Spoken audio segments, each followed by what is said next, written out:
Dios les bendiga, amén. La paz del Eterno esté presente en nuestros corazones.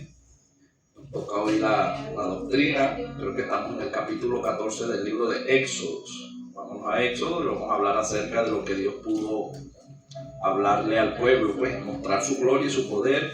Hemos estudiado cómo Dios sacó con mano fuerte o cómo castigó los dioses egipcios. Pero hermano, ahorita en este que vamos a ver, vamos a notar algo. Si nos da chance, nos introduciremos en el desierto, si no quedará para la próxima clase. Pero, ¿para qué es el desierto? ¿Qué significa el desierto? Hoy en día el pueblo tú le preguntas un desierto y dice que cuando está en una enfermedad está en un desierto, que cuando no tiene que comer está en un desierto.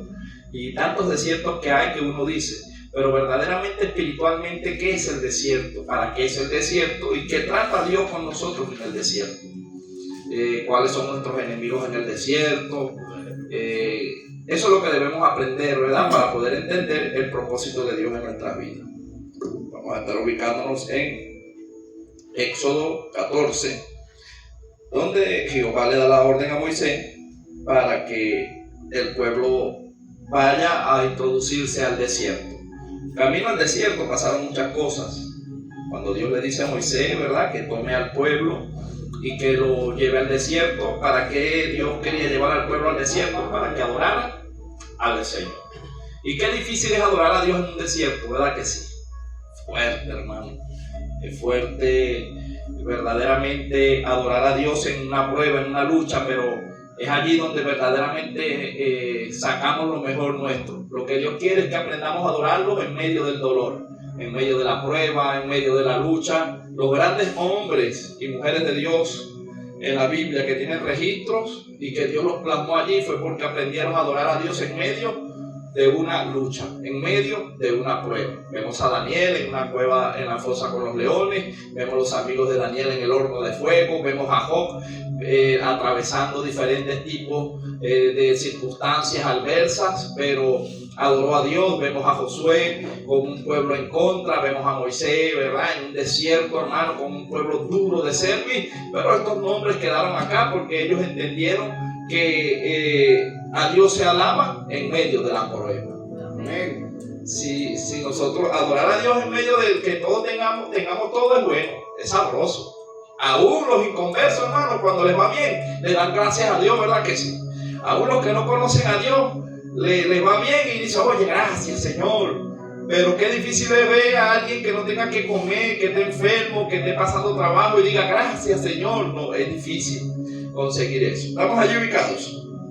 Vámonos entonces a Éxodo 14, ¿verdad? Leemos palabra por la bendición del Padre, Hijo y Espíritu Santo. Amén. Y dice, habló Jehová a Moisés diciendo, di a los hijos de Israel que den la vuelta y acampen delante de Pi-Hahiroth, entre Migdol y el mar hacia Baal-Zephón. Delante de él camparéis, junto al mar.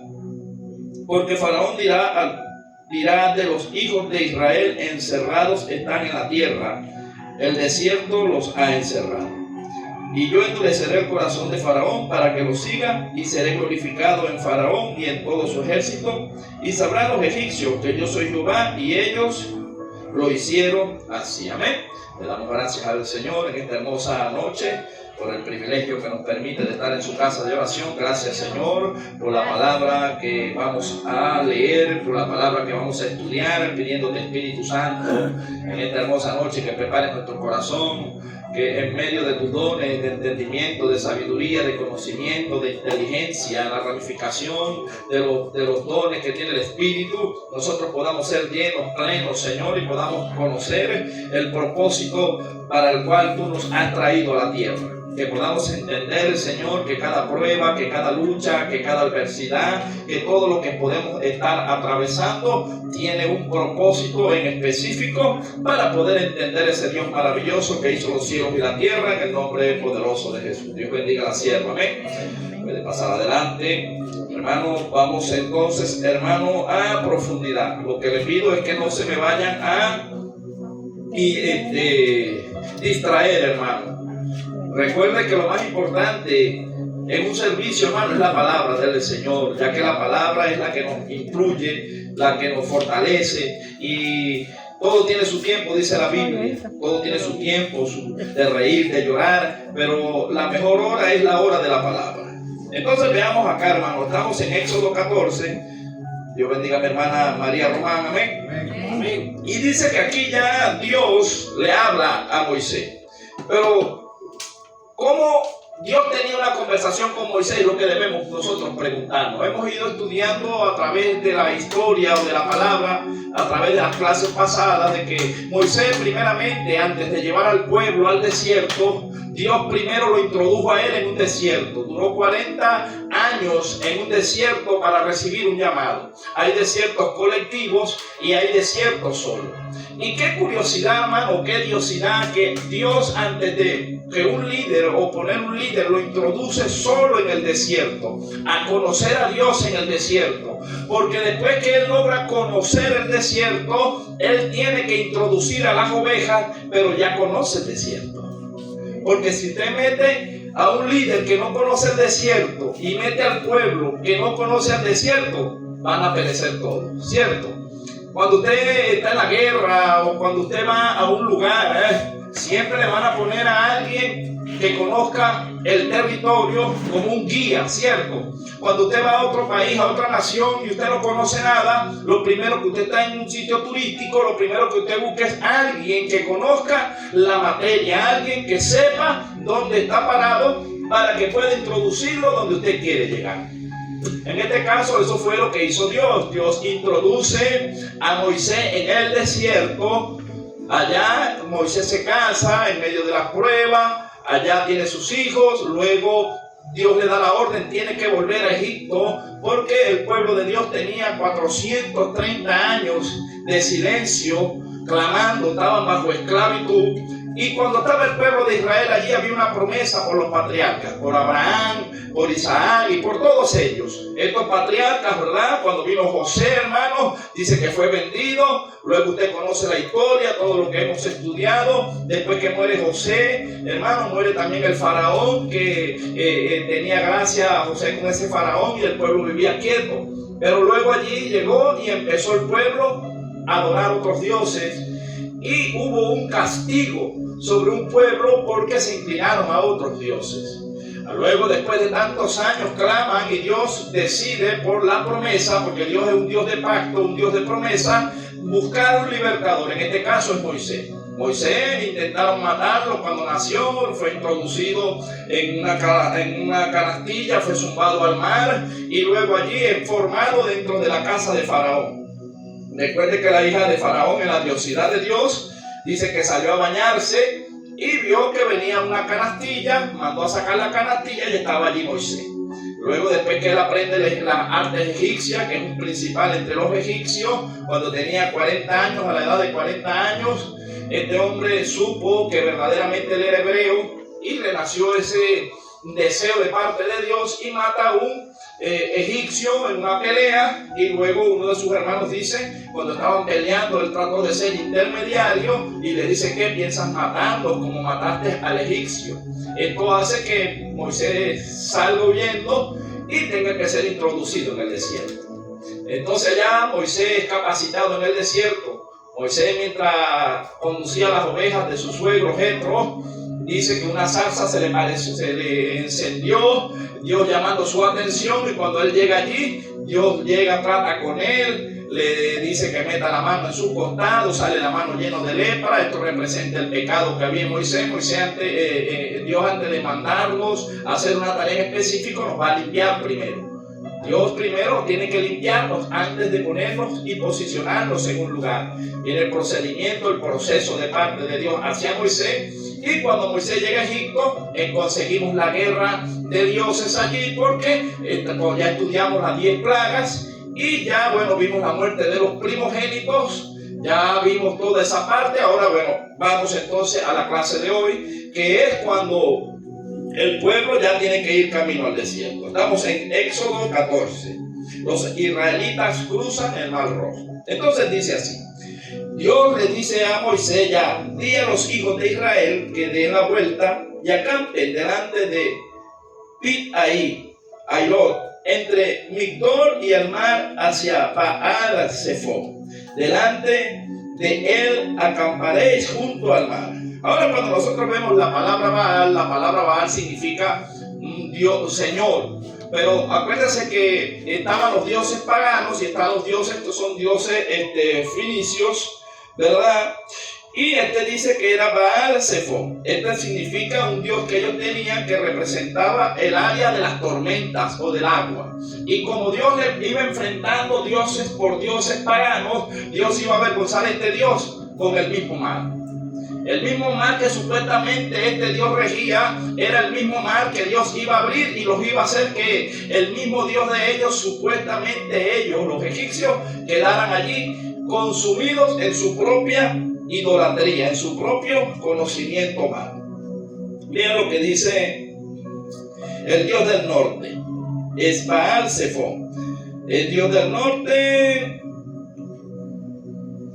un Dios fenicio. El 3 dice, porque Faraón dirá de los hijos de Israel, encerrados están en la tierra, el desierto los ha encerrado. Miren lo que se ve el enemigo o lo que el enemigo se piensa. Recuerden que a veces nosotros decimos, y eso es una gran verdad, que el desierto es la escuela de Dios. Los grandes hombres de Dios, antes de tener ministerio, todos pasaron por el desierto. El pueblo de Israel, para poder ascender a la tierra prometida, tenía que pasar por el desierto. Y cuando nosotros hablamos de desierto y escuchamos que es la escuela de Dios, nosotros nos imaginamos que ahí solamente está Dios. Pero ahí también está el enemigo. Dice que cuando Jesús fue llevado al desierto en el espíritu, fue tentado. ¿Y quién lo tentó? Satanás. ¿Y dónde estaba Satanás? En el desierto. Entonces, ¿para qué es el desierto? El desierto es para enfrentarlo con su propio ego, para matar sus emociones, para que salga lo que está dentro de usted. Dios tiene que introducir a Israel en el desierto para que dejaran las malas costumbres que traían de Egipto. Por eso es que cuando Egipto representa el mundo, cuando nosotros confesamos a Cristo, venimos con malas mañas, ¿verdad que sí? Venimos y traemos las malas posturas del mundo. Las malas palabras, traemos mentiras, somos orgullosos, traemos ego, todo eso lo trae una persona que no conoce a Dios. Cuando acepta a Cristo, entonces tiene que Dios introducirlo en el desierto para matarnos esa parte que nos aleja de Dios. ¿Y a quién le gusta que le maten la carne? A nadie, hermano. ¿A quién le gusta que le hurguen la llaga, verdad? ¿A quién le gusta que lo señalen? ¿Para qué apareció la ley? Para señalar. La ley es el dedo de Dios para encerrar todo en pecado, y es donde nosotros empezamos a ver Dios como un Dios médico, como un Dios sanador, y Dios nos enfrenta con nosotros mismos y nos dice, mira, en ti hay orgullo, hay ego, hay vanagloria, hay esto y hay lo otro. Entonces, ¿a quién le gusta ir a un médico? A nadie. A nadie le gusta ir a un médico. Usted va a un médico y empiezan a hacerle una radiografía y le sale todo mal. Y sale usted triste, ¿verdad que sí? Sale usted, oye. Sí, es triste. Pero eso es el desierto, hermano. El desierto es como el laboratorio de Dios para que nosotros entendamos lo que está dentro de nosotros. Entonces seguimos leyendo. El 4 dice, porque este es Dios hablándole a Moisés. Y yo endureceré el corazón de Faraón para que lo siga, y seré glorificado en Faraón y en todo su ejército. Y sabrán los egipcios que yo soy Jehová. Y ellos lo hicieron así. Lo más bonito de Dios es que Dios nos dice todo cuando tenemos comunión con Él lo que va a acontecer, para que tengamos confianza. ¿Cuántas veces Dios no nos ha dicho que nos va a bendecir? ¿Y por qué cuando llegamos y esa semana no vemos lo que Dios nos ha dicho, dudamos? ¿Verdad? Dios nos puede decir, te voy a bendecir, y esa es la semana que más mal le va. Para probar su fe. Para probar si verdaderamente usted creyó a la palabra. ¿Será que habló Dios o habló el hombre? No, lo que pasa es que Él lo dice, te voy a bendecir. No dijo cuándo. Sí, pero nosotros humanamente creemos que va a ser la mejor semana. ¿Cierto? Dios le dijo a Israel, te voy a llevar a la tierra prometida. Ellos pensaron que todo era así, que Dios iba a chascar los dedos y iban a aparecer en la tierra prometida. No, Dios no los podía meter en la tierra prometida así, hermano. La tierra prometida es una sombra del cielo. Es una sombra del lugar que Dios tiene para nosotros por la eternidad. Pero Dios tiene primero que matarnos la carne, matarnos. Nosotros tenemos que probarle a Dios que verdaderamente queremos ser salvos. Tenemos que probarle a Dios que verdaderamente creemos en Él y que estamos dispuestos a sujetarnos a un tratamiento. Porque, hermano, cuando usted va a un médico, o la persona va a un médico y le dan un diagnóstico, si se bebe la medicina adecuadamente se sana. No depende del médico, ya depende de la persona, si se bebe la medicina. En este caso, ¿cuál es la medicina nuestra? Esta. Pero entonces de repente resulta que Dios dice, te voy a enseñar a perdonar. Y usted dice, suena bonito. Usted quiere aprender a perdonar, ¿verdad? ¿O no quiere aprender a perdonar? Pero para que usted pueda perdonar, alguien tiene que hacerle un daño. ¿O no es así? Porque si no, ¿a quién va a perdonar? Tiene que venir a alguien que es muy amigo suyo o amiga suya, que come con usted, que anda con usted para arriba y para abajo y la traicione. ¿Cómo se siente si usted la traiciona a alguien que usted ama mucho? ¿Cómo se siente? Feo, ¿verdad? Y Dios te dice, perdónala. ¿Y la puedes perdonar? Es fuerte, ¿verdad? El tratamiento que Dios nos trae es como que tragamos ahí fuerte. Oye, Señor, pero me acabas de dar, no, perdónala. Y nosotros hemos pasado por allí. Al principio cuesta, ¿verdad, hermano Franklin? Pero después uno se ejercita y ya los perdones vienen automáticos. Pero es fuerte. Por eso es que cuando llegamos al Señor, hermano, tenemos que ser probados en todas las áreas. ¿Y qué es la fe, pues? La certeza de algo que se espera, pero que no se ve. ¿Cómo se siente usted si Dios le promete algo y usted no lo ve? ¿Cree que Dios es mentiroso, sí o no? Porque Dios me lo prometió. ¿Cuánto tiempo ha pasado? No lo he visto. Señor, me tienes engañada. Y a veces nosotros peleamos con nuestro hacedor y resulta que lo que Dios nos está es ejercitando en los dones, capacitando en la paciencia. ¿A quién le gusta ser paciente? Usted va al banco y si la dejan de última, ¿le gusta? ¿Usted quiere ser la primera o no? ¿El águila le gusta hacer que la dejen de última? No.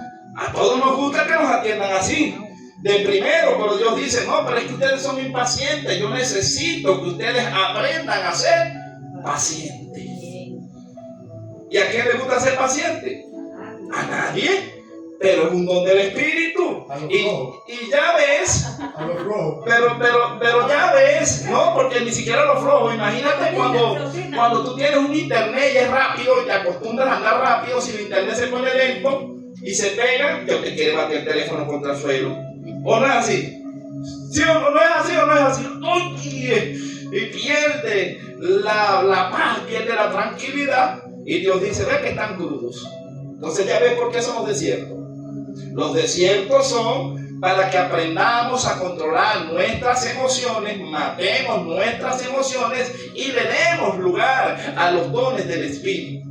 Cuando aprendemos a andar en el Espíritu, nada nos roba la paz. A veces hay gente, hermano, que es tan espiritual y tan tranquila que se puede estar cayendo todo y ellos se apartan a un lado. Y la gente se desespera. Ay, pero qué tranquilidad tiene este, se le va a caer todo encima y anda como si nada. ¿Y qué gana él mortificándose?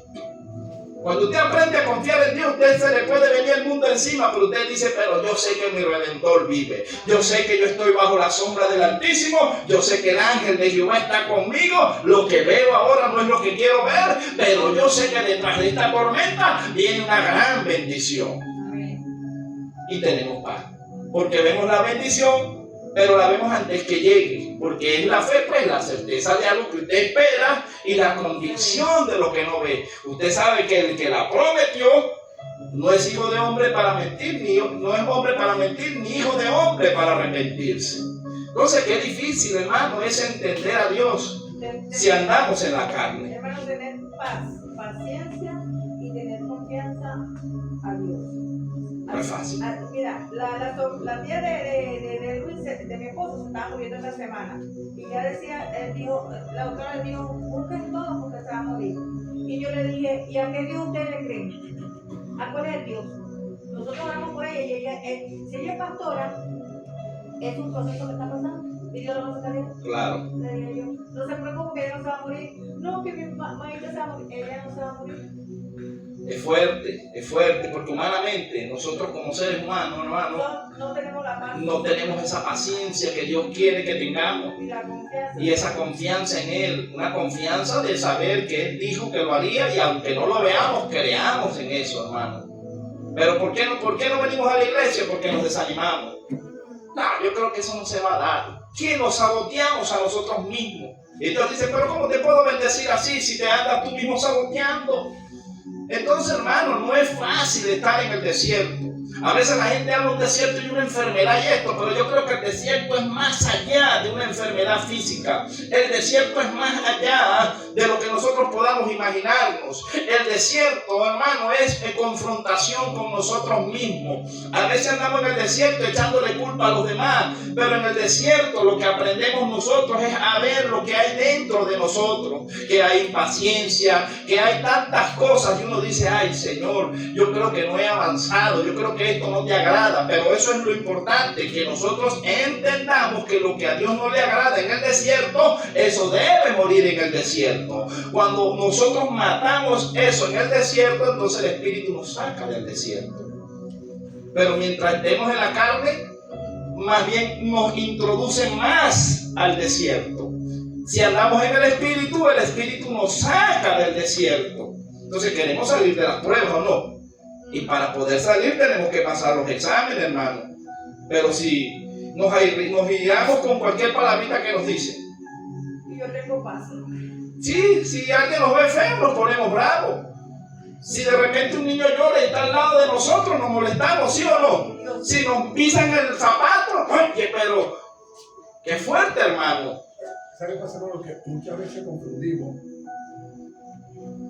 que una cosa es que Dios nos use y otra cosa es que el Espíritu Santo more en uno, que son dos cosas muy diferentes.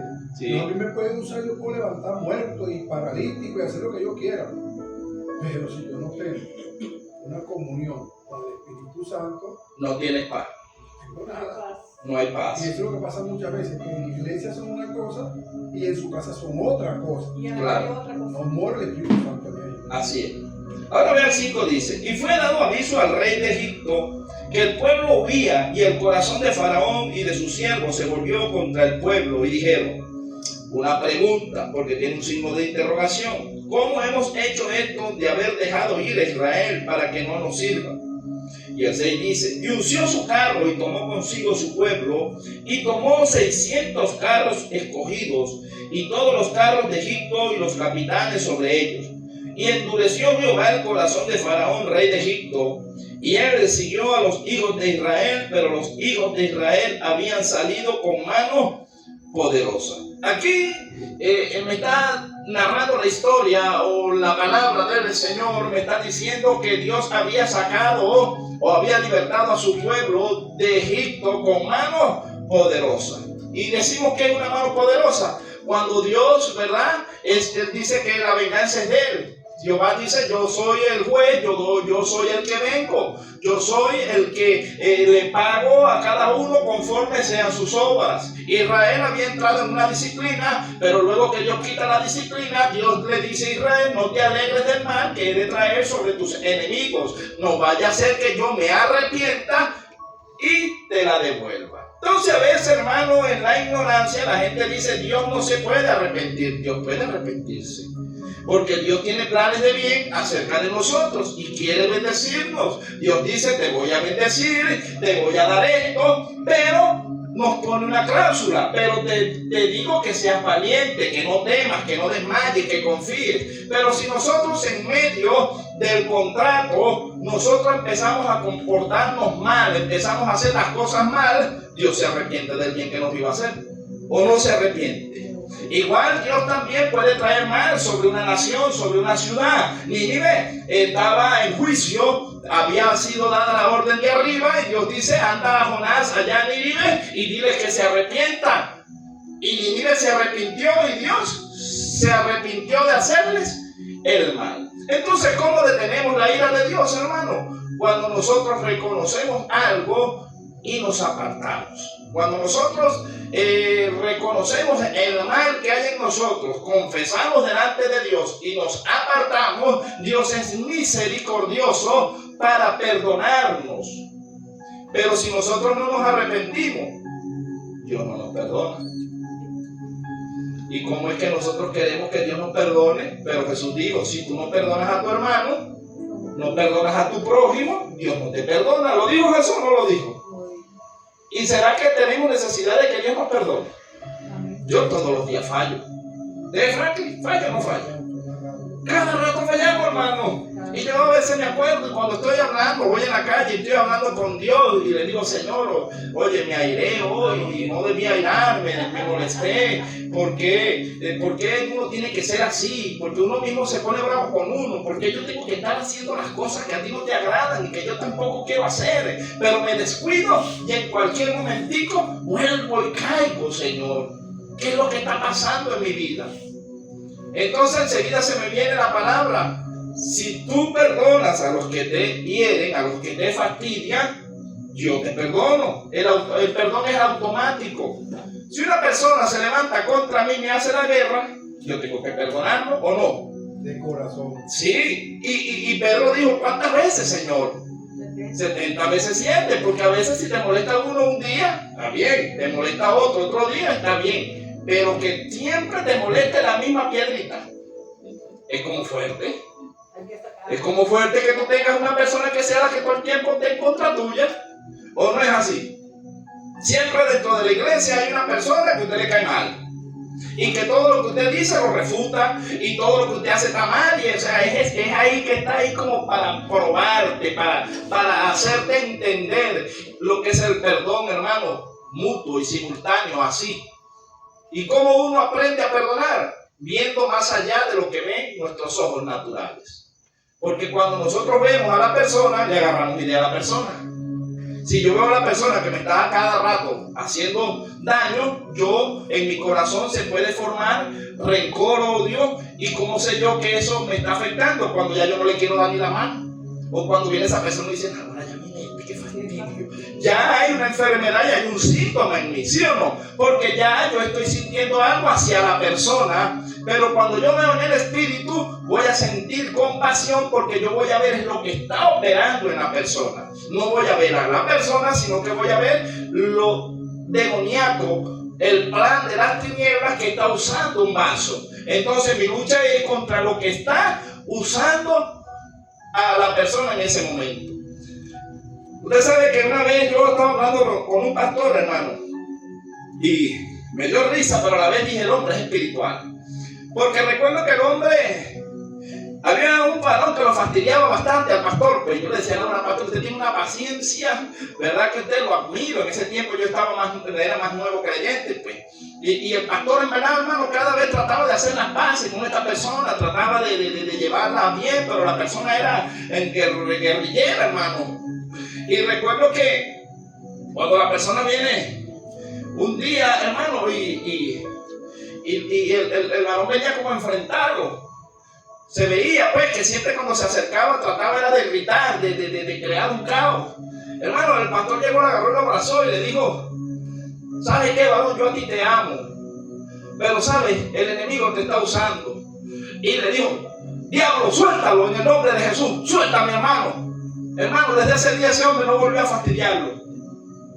Porque él abrazando a varón le dijo, a ti te amo, tú eres mi hermano, eres comprado a precio de sangre como yo, pero lo que está operando en ti, a ti diablo, te digo, suéltame, hermano, suéltalo en el nombre de Jesús. Y ese espíritu se salió de ese hermano y lo dejó libre, hermano.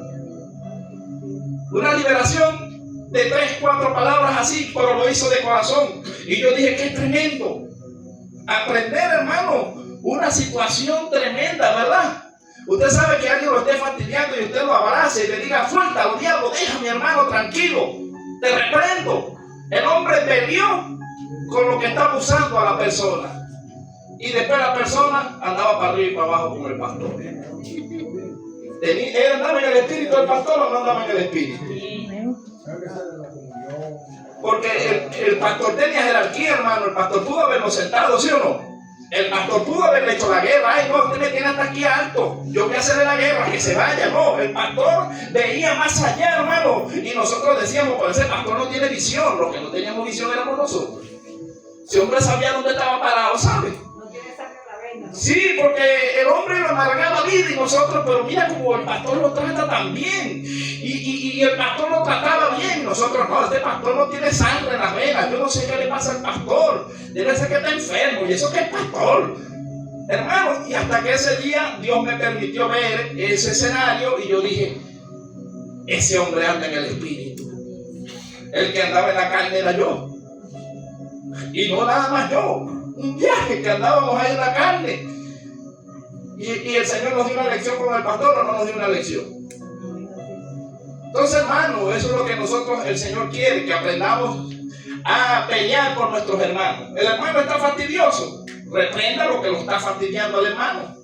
No vea al hermano, no le diga fastidioso al hermano. Dígale, oye, el hermano está siendo perturbado por un espíritu. Dígale, Señor, muéstrame qué espíritu es el que está perturbando a mi hermano. Porque yo a mi hermano lo amo y yo voy a reprender lo que está fastidiando a mi hermano, porque yo te quiero una comunión con mi hermano. Y Dios lo oye hablar así y le da la respuesta.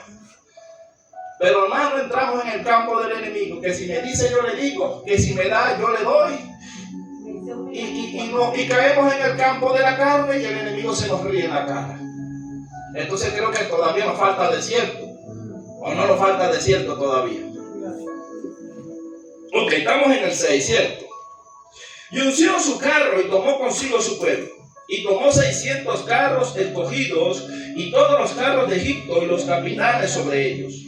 Y endureció Jehová el corazón de Faraón, rey de Egipto, y él siguió a los hijos de Israel, pero los hijos de Israel habían salido con mano poderosa, siguiendo los pueblos egipcios, con toda la caballería y carros de Faraón, su gente de a caballo y todo su ejército, los alcanzaron, acampados junto a la mar, al lado de Pit-Airot, delante de Baal-Zephón. Y cuando Faraón se hubo acercado, los hijos de Israel alzaron sus ojos, y he aquí que los egipcios veían tras ellos, por lo que los hijos de Israel temieron en gran manera y clamaron a Jehová. Primera característica, nosotros a veces no estamos orando, hermano, oramos muy poco, pero cuando se nos viene el problema encima, ¿será que oramos más o no oramos más? Y eso es algo que tenemos todos los seres humanos. Podemos estar orando, pero usted quiere orar bastante. Dios dice, no, tengo que meterle una prueba, porque es que como no oran, si oraran sin normal, no vinieran tantas pruebas, pero es que somos flojos, hermano, para orar. Y Dios tiene que permitir cosas. Ahora, Dios se estaba libertando, estamos en Éxodo 14. Dios tiene que probar en el corazón de ellos, porque el desierto es para que nosotros sepamos lo que hay en nosotros. Recuerde que Dios es un Dios soberano y que Dios es omnisciente, omnipresente y omnipotente. Que Dios sabe lo que está en usted, que antes que la palabra salga de su boca ya Dios la conoce. Ahora, los que no nos conocemos a nosotros mismos somos nosotros mismos. David pudo entender, un hombre experimentado en 7 desiertos, en la guerra, en cuevas, en cavernas, con gente de todos los caracteres difíciles que pudo llevar él allí, tantas luchas, pruebas, tropezones. David pudo decir, Señor, líbrame de los pecados que me son ocultos. ¿Será que en nosotros hay pecados ocultos? Si los hay, hermano. Hasta que no muevan el vaso no salen. Usted dice, no, yo soy manso, como mi Señor, humilde. Ah, sí. Y el Señor dice, ¿mansito eres? Sí, Señor, he alcanzado una mansedumbre. Ah, ya vamos a ver si es verdad. Entonces usted le pone, el Señor le dice, viene el diablito y le dice, suéltamelo, que le voy a poner aquí que le amargue la vida un ratito. Y que no aguantamos un minuto. Que se nos levanta la carne y al ratito estamos peleando. Entonces te dice, pero no te pases, Señor. El hombre de repente dice, no, Señor, yo he aprendido a soportar, ¿verdad? Entonces llega el enemigo y le dice, Señor, préstame a la esposa, que le voy a amargar la vida un ratito en la mañana. Y que el hombre se le amarga la vida en 2 minutos, porque la mujer es rápida para ir al hombre, así. La mujer sabia edifica la casa, mas la necia con las manos la derriba. ¿Puede una mujer irritar a un hombre en segundo o no lo puede irritar? Ay, de una. ¿Así? No había cada una corriendo. Vamos a pasarle por el lado. Es fuerte.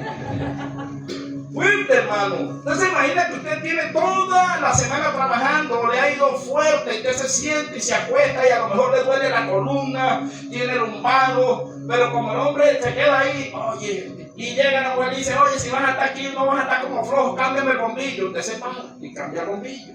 No ha terminado de acostarse cuando dice, anda a botar la papelera del baño. Usted va y bota la papelera del baño. Bendito sea la gloria de Dios, Señor. Voy a descansar, no voy a descansar. Y usted llega y se vuelve a acostar. Y cuando no han pasado 5 minutos, 6 minutos, anda a la bodega. Y lo tiene en ese rato. Usted dice, no, man, descanso más en la calle que en la casa. Yo mejor me voy. ¿O no es así? Y Dios quiere que el hombre le diga que no a la mujer. ¿Pero hermano William? ¿Irrita una mujer o no irrita si no es sabia? Si la mujer es sabia, cuando llega el hombre cansado, ¿sabe qué va a hacer? Y le ve la cara así derrotado, de repente cansado. Oye, mi amor, seguro te fue pesado. Sí, en la calle se consiguen problemas. Métase a bañar y cuando el hombre sale tiene la toallita para los pies, le seca los pies, ya te da la comida. Mire que ese hombre no voltea para más ningún lado. Se lo gana. Y cuando la mujer llegue le va a decir, mi amor, ¿sabes que me gusta un vestido que vi por allá? Pero un poquito caro, cómprelo. Porque usted se lo ha ganado. ¿Es o no es? Cuando la mujer es sabia, hermano, si pone al hombre suavecito. La mujer con darle 2 sobadas en la cabeza al hombre ya lo durmió. Si no, preguntémosle a Sansón, ¿verdad? Llegaba a la isla y le agarraba las cristianitas y le hacía así. Y Sansón, sóbame el cabello. Y es facilito. Pero así como la mujer puede adormecer al hombre, también lo puede irritar. Y la Biblia dice que la mujer necia destruye el hogar. Una mujer rencillosa, dice la Biblia en los proverbios. ¿Hay mujeres rencillosas o no? Que pelean por todo. Que usted puede hacer 1000 cosas buenas, pero hace una sola mala y por ahí se agarran y se lo sacan todo el año y toda la semana y y oye, Señor, bendito Dios, ¿los hay o no las hay? Y eso Dios tiene que meter a la gente en el desierto. ¿Para qué? Para quitarle a uno ese humor, para quitarle a uno esas palabras ásperas. Porque la mujer dice, yo soy el vaso más frágil, tienes que tratarme como Cristo trata a la iglesia. Pero hay que decirles a ella también, sí, pero la Biblia también dice que tienes que sujetarte a mí porque la gloria del hombre, de Dios es el hombre. Y tú eres la gloria mía. Si tú no quieres que yo te maltrate, no me maltrates tú a mí. ¿Es o no es? Entonces, a veces hay hombres maltratados dentro de la iglesia. Porque una mujer, si un hombre la maltrata, la denuncia y lo meten preso. Pero a veces hay mujeres que le pegan a los hombres, ¿sabe usted eso? Y hay mujeres que irritan y le dan hasta una cachetada al hombre. Déjame para que tú veas que te denuncio. Dale, y irritan. Y nada más el hombre dice, porque tiene todas las de perder. ¿Pasa o no pasa? Pasa, hermano. Y usted se imagina que un hombre vaya a la policía y le diga, mi mujer me pega, ay Dios mío. Eso sí es verdad que es el hazme reír. Entonces el hombre tiene que aguantar callado. El hombre tiene que vivir callado, aguantando ese desierto. Y yo le digo, y yo le dije que la agarrara. No, es que yo la vi, Señor, era tan bonita. Ah, ya no es bonita. No, sigue siendo bonita el cuerpo. Pero tiene un genio, tiene un carácter que no lo quiere. Porque todo el principio es bonito. Como también viceversa, a veces hay mujeres muy mansas y hombres fuertes. Esto es de ambos lados. Pero quien edifica la casa, dice la Biblia, es la mujer. No dice la Biblia, ¿quién edifica la casa? Porque el hombre, por causa del pecado, tiene que salir a ganarse el pan de cada día. Sufriendo, con sufrimiento, parir, inventarse uno, porque él es el proveedor. Dios le dijo, tú vas a proveer. Pero la mujer le dijo, tú vas a estar pendiente de la cría, de los hijos, y vas a estar pendiente de la casa, y vas a estar pendiente. La mujer está pendiente del hogar, hermano. Pero a veces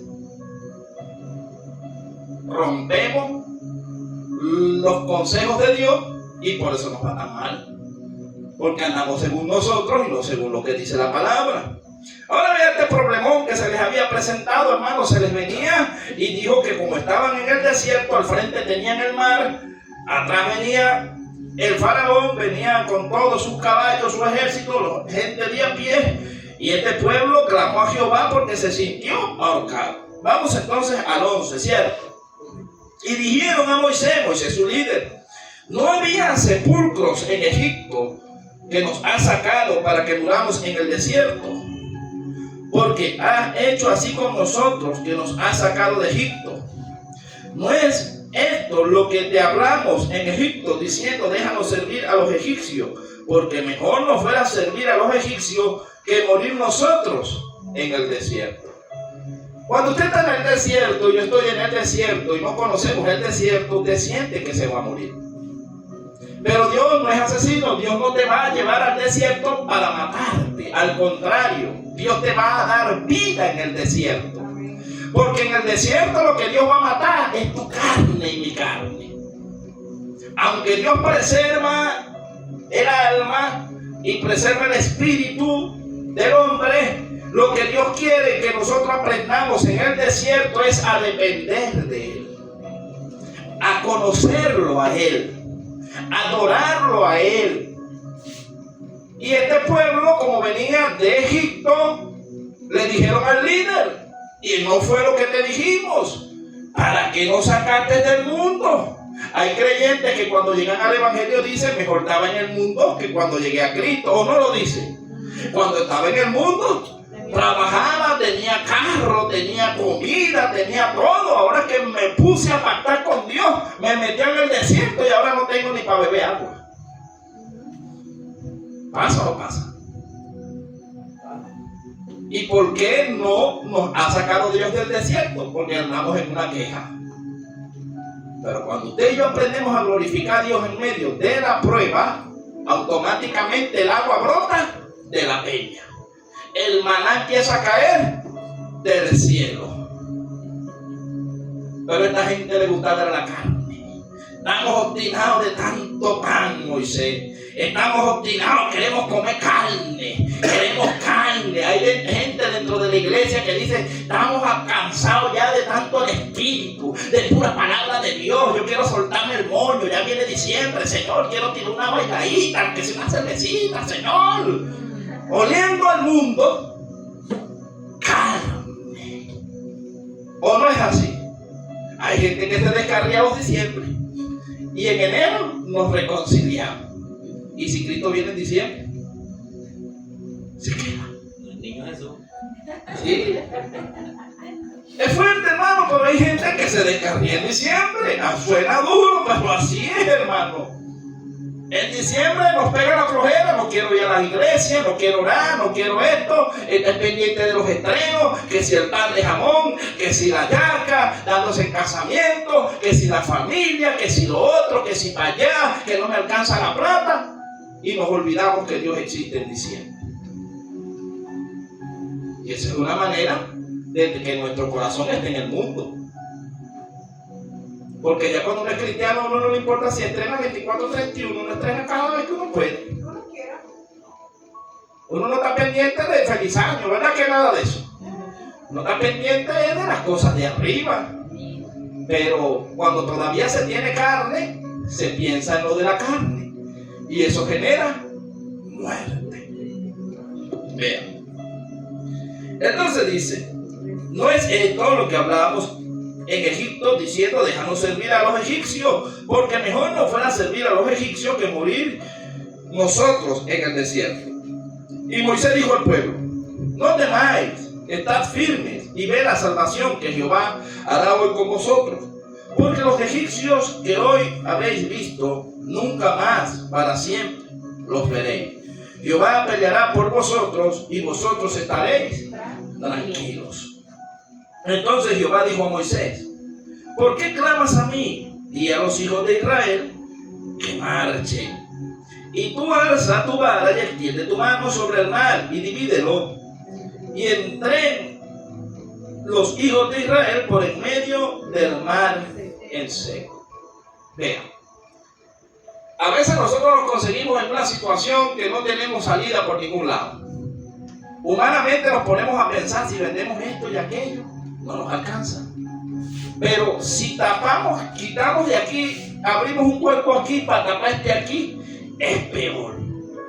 Y creemos que todo lo vamos a solucionar nosotros. Se nos olvida que hay un Dios grande y maravilloso que si clamamos, Él convierte las cosas que no son como que si fuera en un abrir y cerrar de ojos. La circunstancia cambia automáticamente nada más al poner la confianza en Dios. Dios tiene la capacidad y la facultad y el poder, porque es soberano, de que su tempestad llegue la bonanza. Y nos podemos estar ahogando, hermano, a veces en un vaso, porque cuando el vaso está medio lleno, nosotros por la desesperación lo vemos full. Lo vemos lleno. Y en vez de pensar positivo, porque nos ponen un vaso por la mitad, en vez de verlo medio vacío, lo vemos lleno. Y nos ahogamos en un problema. ¿Y cómo nos ahogamos? Los problemas empiezan a venir uno detrás de otro y empezamos a montarnos las cargas. Y Dios dijo, venid a mí los que estáis trabajados y cargados, y yo os haré descansar. Entonces Dios quiere glorificarse en la familia y nosotros estamos orándole, Señor, que toda la familia llegue. Señor, yo quiero, haz algo sobrenatural, haz algo que la gente sea notorio, que es tu poder en manifiesto. Entonces Dios dice, bueno, listo, yo voy a trabajar en lo que me estás pidiendo. Por eso hay que conocerlo. Entonces viene Dios y llega y le pega un cáncer terminal a un familiar muy querido. Ay, Señor, ay. Y el desespero. Dios dice, bueno, pero no me estás diciendo que haga algo así. Yo le voy a pegar una enfermedad incurable. Porque cuando los médicos desahucien, cuando los médicos lo manden a la casa, cuando los médicos digan que ya no hay esperanza, que ya no hay consuelo, cuando todos estén arrinconados, que ya se den por vencidos, entonces me verán a mí y yo los sano. ¿Y creen o no creen? Pero nos desesperamos en medio de la enfermedad. ¿O no nos desesperamos? Y Dios dice, bueno, porque ustedes me piden cosas sobrenaturales, me piden cosas tan grandes, y cuando estoy trabajando, entonces no aguantan. Señor, que mi hijo venga, tráelo como sea. Como sea, Dios tiene que quebrar una pata. Algo le hace el Señor, se lo trae. Yo le dije, Señor, méteme el reino como sea. Me metió una puñalada a 60 puntos entre corazón y pulmón. Así llegué. Pero aquí estoy. Y fue el mejor día de mi vida, porque sin la puñalada no llego. Lo que fue una tragedia para mi familia, lo que fue una tragedia porque fue un hermano de sangre, para mí fue el mejor día porque fue cuando pacté con él y nací de nuevo. Fue el mejor día, porque desde ese día cuando le dije, Señor, verdaderamente de oídas te había oído, ahora mis ojos te ven, ahora sé que eres verdadero, ahora oí tu voz y sé que me levantaste de los muertos, ahora te serviré. ¿Pero usted cree que si no fuera habido la puñalada yo estuviera aquí? No, yo estuviera 3 metros bajo tierra. Porque yo estaba en el alcohol, en la indigencia, estaba en una circunstancia que no podía avanzar, pero Dios me tomó la palabra. Yo le dije, Señor, quiero servirte. Haz lo que tengas que hacer. Y eso es lo que Dios dice. Suelta la palabra, que yo voy a trabajar. Señor, te entrego mi familia en tus manos. Dios dice, listo. Yo los agarro, pero usted váyase allá a predicar el evangelio, que yo me encargo de ellos. Y si usted empieza a ver cómo Dios trata con ellos, usted va a sufrir. Porque usted dice, mamá, no sé, se me cerraron la ventana de los cielos, no tengo ni para beber agua, se me quemó el televisor, se me quemó esto. Eso es un llamado de Dios. Y esto, todo está cuesta arriba. Ese es Dios arrinconando a la persona para que la persona llegue. Y usted empieza a preocuparse. Y entonces Dios dice, bueno, y entonces, ¿cómo voy a hacer que llegue si usted está metido en el medio? ¿Estamos entendiendo, hermano William? Clarito, ¿verdad? Señor, yo quiero que la mujer llegue, yo quiero que Dios la está triturando. Ay, Señor, no voy para el culto y esto y lo otro. Entonces Dios tiene que quebrarle la pata. Dios tiene que arrinconarlo, pegarlo contra la pared. ¿Vas a dejar de trabajar, sí o no? Entonces el deuda, no deje que pase hambre. Si Dios le quiere voltear la soya, no, que yo no voy a ayunar, que no quiero en ese Dios. Dios lo va a hacer, la hace ayunar porque ayuna. Me da un ayuno forzado del cielo. Fuerte, Dios es así, hermano. A veces no queremos ayunar y le damos cortito a la mano. No ha mandado unos ayunos en enero. Sí. Ahorita no, Señor, en diciembre no, en diciembre es un mes. Pero bueno, si nos manda lo hacemos en diciembre, pero si nos lo deja para enero, Dios es bueno. ¿Entiendes? Entonces Dios a veces tiene que voltearnos las ollas, hermano. Entonces Dios dice, si es que si no es así, no ayuna. Porque en una iglesia cuando se habla de comelona se llena y todo el mundo viene el inconverso, el que no es, el que ya casi es. Entonces se llena así, usted habla de ayuno. Nada. ¿Y qué pasó con los hermanos? Están ocupados. Están enfermos. Entonces, qué fuerte, hermano, que nosotros amamos más las cosas terrenales que las celestiales. Vamos a seguir. El 15 dice, entonces Jehová dijo a Moisés, ¿por qué clamas a mí? O sea, ya Moisés conocía a Dios. Di a los hijos de Israel que marchen, que avancen. Y tú alza tu mano, que es la autoridad que le dio Dios, y extiende tu mano sobre el mar, sobre el problema. Divídelo entre los hijos de Israel por en medio del mar en seco. Y aquí yo endureceré el corazón de los egipcios para que lo sigan. Y yo me glorificaré en Faraón y en todo su ejército, en sus carros, en sus caballerías, y sabrán los egipcios que yo soy Jehová cuando me glorifique en Faraón, en sus carros y en su gente de a caballo. Y el ángel de Dios que iba delante del campamento de Israel se apartó y iba en pos de ellos, y asimismo la columna de nube que iba delante de ellos se apartó y se puso a sus espaldas. A veces Dios va al frente suyo porque va abriendo camino, pero cuando el enemigo viene por la retaguardia, cuando el enemigo viene por la espalda, Dios deja el frente y se va para atrás. A veces usted ve a Dios porque lo tiene al frente. No sé si usted me capta. A veces usted ve tanto los milagros de Dios porque lo tiene enfrente, porque Dios le puso los ojos enfrente. Pero cuando Dios a veces se nos desaparece del frente, es porque el enemigo viene por allá y Dios está cuidándote la espalda. Pero nos ponemos bravos. Señor, no te veo. ¿Dónde estás, Señor? Y el Señor dice, si me quito de la espalda, te destroza el enemigo. ¿Cuántas veces no nos habrá librado Dios de peligros de muerte? ¿De qué no nos habrá librado el Señor y nosotros ni cuenta nos damos, hermano? A veces nos damos de cuenta de algunas cosas, pero no nos damos de cuenta de otras. Y esa columna que estaba con ellos siempre, el 20 dice, iba entre el campamento de los egipcios y el campamento de Israel, y era una nube y tinieblas para aquellos, y alumbraba a Israel de noche. Y en toda aquella noche nunca se acercaron los unos a los otros. Vean el misterio de Dios. Una nube que de este lado alumbraba al pueblo, pero del lado de los enemigos era tiniebla. O sea, no podían alcanzarlo. El enemigo ha estado cerca quizás de ustedes, su cuello para guañingarlo, pero Dios no deja que lo toque. ¿Me entiende? El faraón y su gente de a caballo estaban cerquita del pueblo de Israel, pero como el ángel de Jehová pasó atrás, entonces había una nube, había una brecha ahí, y Dios no permitía que el enemigo los tocara. Por eso el enemigo no puede tocar, porque Dios está al frente suyo, pero también está atrás. Usted no se ha preguntado, oye, Señor, a mí me dio el COVID, casi me mata, pero no me mató. Oye, Señor, a mí me han pasado tantas cosas y no me he muerto. ¿No será que hay una intervención divina ahí? ¿Verdad? Porque Dios le guarda. Porque Dios tiene un propósito. El 21 dice, y extendió Moisés su mano sobre el mar, e hizo Jehová que el mar se retirase por recio viento oriental toda aquella noche, y volvió el mar en seco, y las aguas quedaron divididas. Entonces los hijos de Israel entraron por en medio del mar en seco, teniendo las aguas como muro a su derecha y a su izquierda. Qué glorioso. Usted se imagina que usted esté en medio así, que usted vaya para la playa y se abra el mar así, y usted vea de un lado la columna de agua y del otro lado la columna de agua.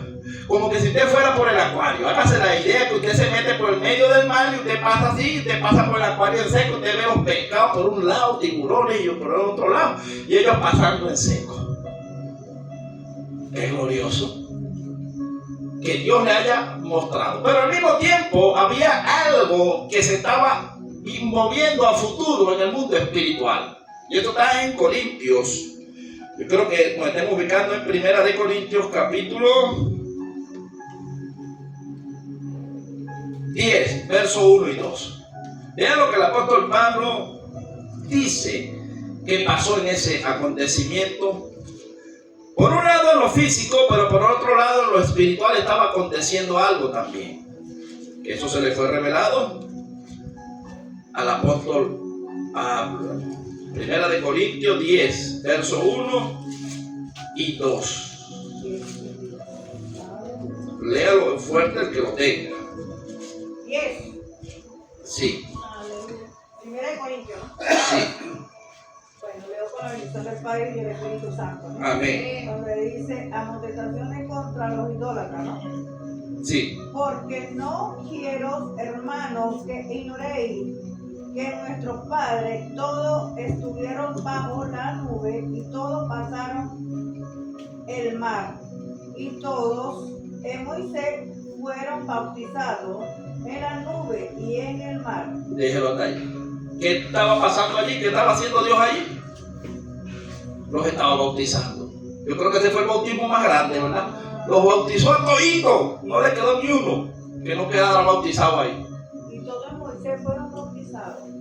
Hasta Moisés lo bajaron a las aguas ahí. Todos. En el mundo espiritual, al mismo tiempo que Dios estaba vengando lo que le habían hecho a su pueblo, por un lado endureció el corazón de Faraón y de su gente, por otro lado puso el ángel atrás, para ellos era tiniebla, para acá era luz. Y cuando Moisés usa la autoridad que Dios le da, se abre el mar y ellos pasan en seco. Toda la noche dice que pasaron en seco, o sea que fue largo el trayecto. Y cuando pasan al mismo tiempo que ellos están siendo librados, al mismo tiempo la nube también los estaba bautizando. Y a veces la gente dice, no, ellos no se bautizaron. ¿Cómo que no? Dios los bautizó. Entonces a veces usted lo bautiza a Dios y usted ni cuenta se da. Y la palabra lo dice. Ahí lo dice Corintios. Ahora vean lo que dice el 23. Y siguiendo los egipcios, entraron tras ellos hasta la mitad del mar. Toda la caballería de Faraón, sus carros y su gente de a caballo. Aconteció a la vigilia de la mañana que Jehová miró el campamento de los egipcios desde la columna de fuego y nube, y trastornó el campamento de los egipcios, y quitó las ruedas de sus carros, y los trastornó gravemente. Entonces los egipcios dijeron, huyamos delante de Israel, porque Jehová pelea con ellos contra los egipcios. Ve a los soldados. Ahora, yo creo que usted se mete en la película. Ellos ya iban en mitad del mar, y Dios es experto, le sacó la rueda a las carretas, hermano. Qué tremendo. Usted se estaba imaginando. Dice que cuando ellos venían, porque Israel venía a pie, y venían los viejitos, y venían caminando. Y entonces, como ya se iban a acercar, entonces Dios les espichó las llantas. ¿Entiendes? Imagínate esa gente ahí, no tienes ahí una tuerca, ahí métele una rueda, métele. Y ahí perdieron tiempo, hermano. Qué tremendo es el Señor. Ahora, eso lo hizo Dios en aquel entonces. Ahora, ¿no cree usted que usted en algún momento de su vida usted va a salir, el carro se le accidenta y Dios lo está librando de la muerte? Y usted se pone bravo. O de repente usted, la moto nunca falla, pero ese día en la mañana usted la va a prender y no quiere prender por nada, hermano. Oye, para esa moto, oye, Señor. Y es que allá en la esquina lo están esperando unos malandros con una pistola y Dios sabe que le iba a pasar algo. Y después de cierto tiempo prende. Y usted se puso bravo, pero en la noche se entera. Oye, ¿sabe que a tal hora? Allá en la esquina estaban unos ladrones y asaltaron a otro y lo mataron. Y usted dice, pero esa hora es que vio paso. ¿Quién le echó a perder la moto para que no pasara? Para librarlo. ¿No es bueno Dios? Por eso le digo que a veces Dios hace cosas, hermano, que nosotros ni cuenta nos damos, y Dios nos está librando. Porque en el mundo espiritual se están moviendo tantas cosas que usted y yo no vemos, pero que Dios sí la ve. Yo recuerdo un acontecimiento, eso pasó por tiempos de diciembre. Hubieron 2 muertos y los otros dos quedaron heridos, pero de gravedad. Y estaban los muchachos de la bodega, cerca de la casa, en la esquina. Y lo llamaron por una fiesta. Y ese nunca se perdió una fiesta, hermano. Ese era el hombre de esos que nombrarle fiesta. Y ese era del que tenía la maña de que él se acostaba. Y si lo llamaban, se paraba y se iba. A que los viejos de antes le decían, porque usted se acueste, no se pare. Porque puede ser que la muerte lo viene a buscar. Esos son los dichos de antes.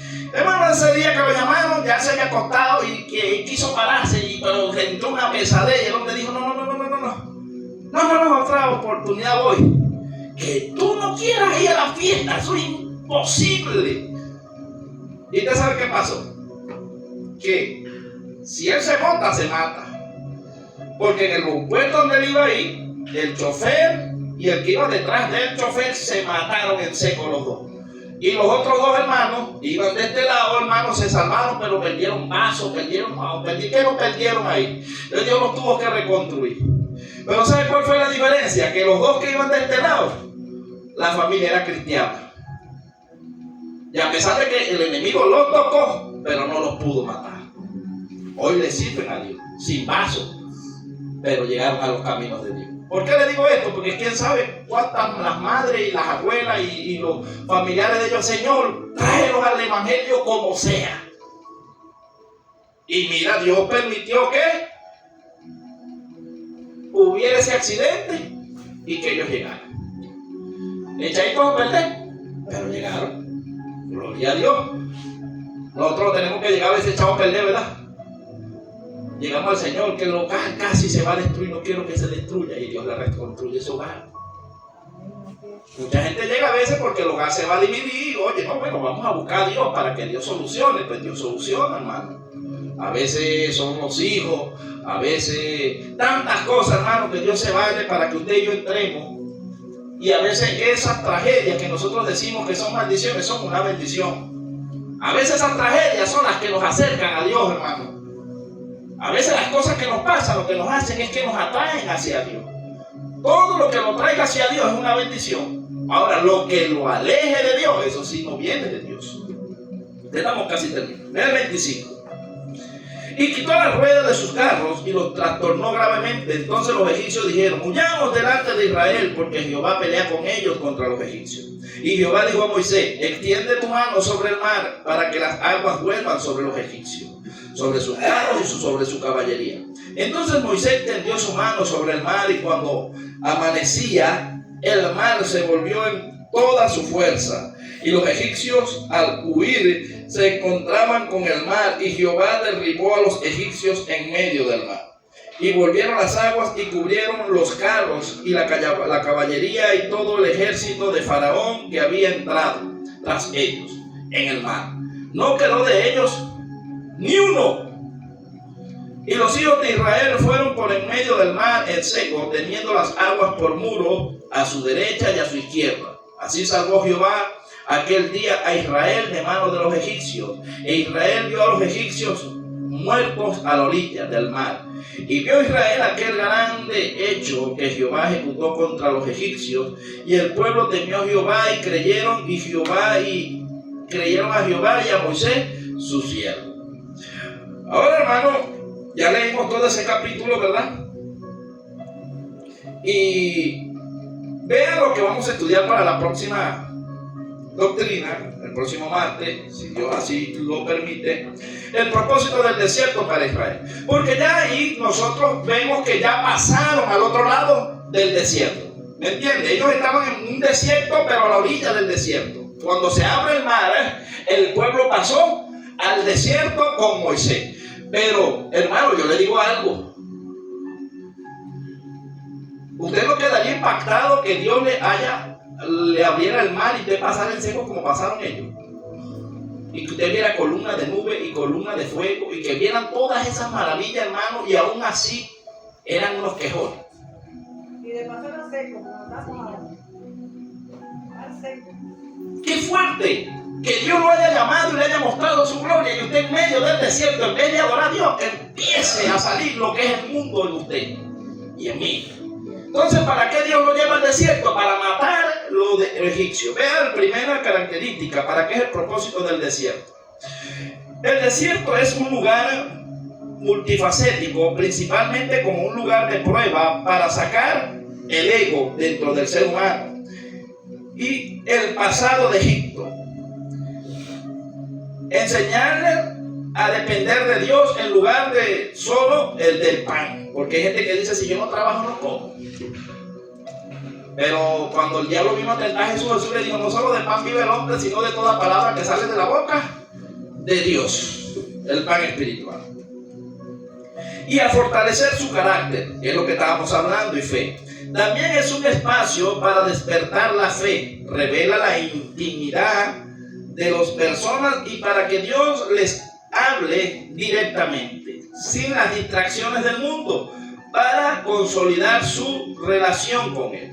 Ahora, cuando Dios nos lleva a un desierto solitario, de la colectiva, pero Dios a veces nos lleva a un desierto solitario, ¿verdad? Que cuando usted está metido en un problema, cuando usted está metido quizás hasta el cuello en algo, una preocupación, usted no le da ganas ni de ver teléfono, no le da ganas de ver nada, usted se queda acostado, desanimado en la cama y se queda pensando en el problema, se queda allí: oye Señor, ¿cómo hago para salir de esto? ¿Dónde está? Y es tanta que a lo mejor tú a Dios no lo ves en tu desesperación, pero ahí está Dios. Y Dios te habla en tu mente y hay momentos donde tú sientes paz y sientes relax y es Dios contigo allí, diciéndote: tranquilo hijo, tranquila hija, yo estoy en el problema, yo estoy en el asunto, lo que quiero es llamar tu atención, porque como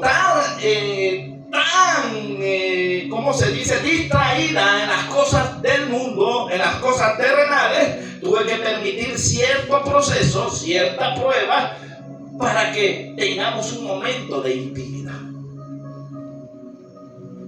¿Verdad que si nosotros tenemos internet y el wifi kilómetros y tenemos un aire acondicionado y una pantalla plasma de 55 pulgadas y estamos en el cuarto y cada vez nos traen la comida a la cama y no queremos ni mover el dedo, ya no salimos ni a comer? ¿Verdad que usted no quiere salir del cuarto? ¿O si quiere salir del cuarto? ¿Y en qué momento usted ora? Si vive en el Zulia no sale. Sí, no, pero estamos hablando de la comodidad, pues. Bueno, O sea que nosotros a veces acomodamos, no es malo estar acomodado, hermano. Pero si nos acomodamos mucho, ya no queremos orar. Porque si ponemos el aire y a las 3 está ese frío, ya usted antes se paraba a orar, arrodillado, usted dice ahora no, ahora acostadito.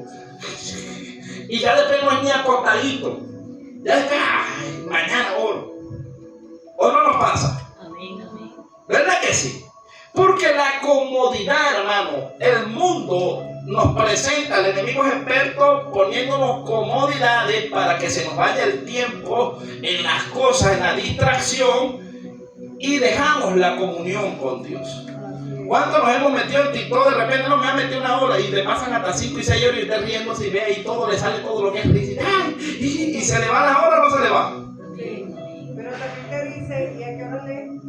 ¿Y en qué momento usted ora y lee? Entonces Dios dice: tengo que quitarle el wifi. Hoy quiero hablar con mi siervo y quiero hablar con mi sierva. Entonces tiene Dios que dice: no, pero es que entonces ahora es el televisor. ¡Pum! Corte de luz. Entonces Dios tuvo que, como todo el mundo tiene wifi ahora, Dios racionó la luz. Dios dijo: no, les voy a meter 4 horas, 5 horas sin luz, para ver si así me busca. Que el Señor reprenda el diablo, que este gobierno, y el Señor le dice allá arriba: no, no es el diablo ni es el gobierno, soy yo. ¿Vamos a hablar o no vamos a hablar? Tiene que andar Dios atrás de nosotros para que hablemos con Él. Qué fuerte, ¿verdad, hermano? Qué fuertes somos nosotros, los seres humanos. Porque antes los cristianos de antes buscaban más, porque no había internet, no había wifi, no había Facebook, no había Instagram. Lo más que había era telegrama, ¿verdad, hermano Manuel? Y eso no sé, lo mandabas hoy y llegabas dentro de 3 días. Y los que más antes que eso tenían que las palomas mensajeras, le amarraban sí, le amarraban ahí un papelito y la mandaban, hermano. La gente, hermano, tenía y se conocía. Hoy nos ha robado la tecnología, lo que es la esencia. Los que tenemos más de 40 años sabemos que los amigos de antes eran verdaderos, no eran virtuales. Y que nosotros salíamos a la calle y jugábamos metra, y jugábamos el trompo y perinola, y íbamos a la escuela. Y cuando llegaba la tarde salíamos emocionados porque nos sentíamos contentos, porque compartíamos, nos sentábamos en la mesa y todos comíamos juntos en la mesa. Hoy cada quien come en su cuarto. Con el teléfono en la mano. Sí, señor. Y en la mesa también. Y el teléfono nos ha robado todo. El teléfono es un asesino. Mató la cámara de teléfono antes, las handicap, ¿sí o no? Ahora los teléfonos suplantaron las cámaras de antes. Que antes usted tenía una cámara de rollo y usted se ponía bravo. No me vayas a gastar todo el rollo, porque después cuando me vaya a tomar no puedo salir en la foto. Porque eran de rollo. Mató también el reloj, mató la calculadora, mató todo, hermano. Usted ahora tiene un teléfono y usted tiene todo en una herramienta que si usted no la sabe usar, también le mata la intimidad con Dios. ¿O no las mata? Hermano, disculpe que le interrumpa un momentico. Usted sabe que viene un varón, ¿verdad? Yo estoy en la casa de él, en la casa de la hermana, y viene el varón rapidito porque se metió al cuarto. Yo le digo, ay, el hermano va a orar. Y dice, mi hija, no, mamá, él no va a orar. Él va a ver las películas esas coreanas. ¡Ah! ¡Dios mío! Es fuerte. Es fuerte, pero es lo que estamos viviendo.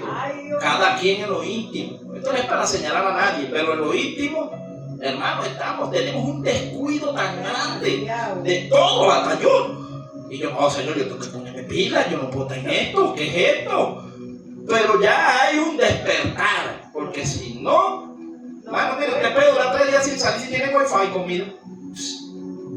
Te pone a ver televisión, a ver películas, a ver series, se le va todo el día y usted tranquilo, relajado. Y si no hay punto más. Ahora vea, ok, el primer paso elimina el orgullo. El desierto humilla y amansa a las personas para sacarle de su orgullo inherente. En el término B, enseña a depender de Dios, que eso también lo hablamos. Israel aprendió que el hombre no vive solamente del pan diario, sino de toda palabra que sale de la boca de Jehová. En tercer lugar, forma el carácter y la fe. Nuestro sí sea sí, nuestro no sea no, que aunque veamos el mundo caerse, no debemos perder la paz, la confianza. Eso nos lo enseña el desierto. En la parte D dice que permite una relación divina, porque cuando estamos, que ya nadie nos puede ayudar, que es un desierto donde nadie nos visita, donde nadie nos ve, tenemos que ir a donde verdaderamente tenemos que ir por primera vez. Pero es el último que vamos. Cuando tenemos un problema, voy a donde mi amigo, donde mi amiga, donde el pastor, donde la pastora, donde donde el otro, y dejamos a Dios en último lugar. Cuando nadie nos puede solucionar, entonces ahora sí, el Señor dice, oye, pues este cabezón y esta cabezona, a mí que tiene que buscarme en primer lugar. Yo soy el que te voy a dar la respuesta como es. Pero a veces buscamos la respuesta en lo humano. Por eso Dios a veces pone en el corazón de los hermanos que ni nos visiten, que ni nos saluden, y es Dios endureciendo. No hay amor, y Dios dice, no, sí hay amor, lo que te quiero es enseñar que soy yo el primer lugar, que es a mí que tienes que buscarme. Pero a veces hasta eso, hermano. Y hay una parte donde dice que son los enemigos principales en el desierto, están los amalecitas y los madianitas. Eso lo puede usted estudiar, pues eso lo vamos a ver la semana que viene.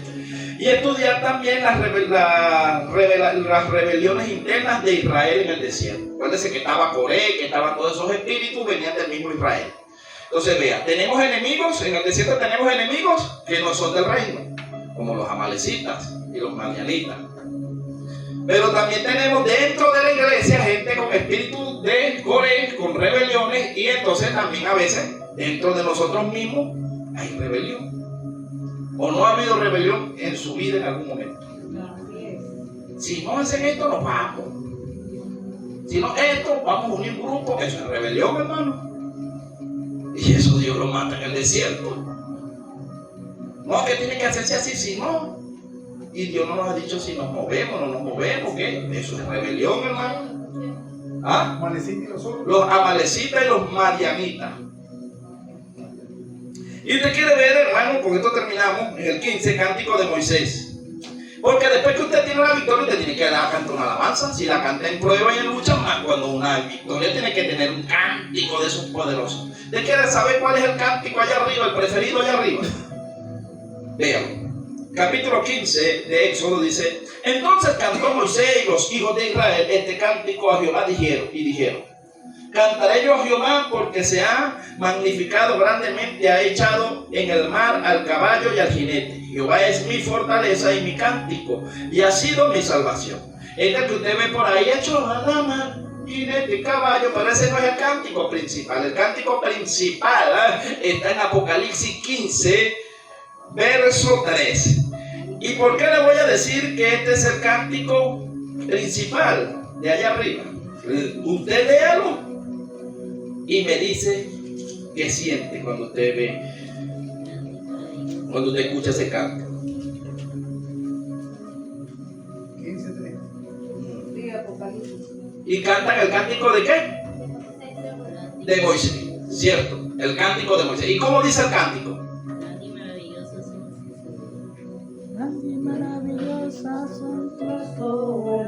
La que canta la hermana. Grandes y maravillosas son tus obras, Señor Dios Todopoderoso. Qué cántico, ¿verdad? Ese es el cántico de Moisés. Un cántico que cuando usted lee toda la palabra era un cántico de alabanza, porque lo que estaba Moisés cantando ahí era la grandeza de Dios. Grandes y maravillosas son tus obras, porque abrió el mar en dos. Y luego dice, ya habla de juicio, porque él fue el quien hizo el juicio. Entonces, hermano, Dios les bendiga, Dios les guarde, la paz del Eterno esté con todos nosotros. Dígame.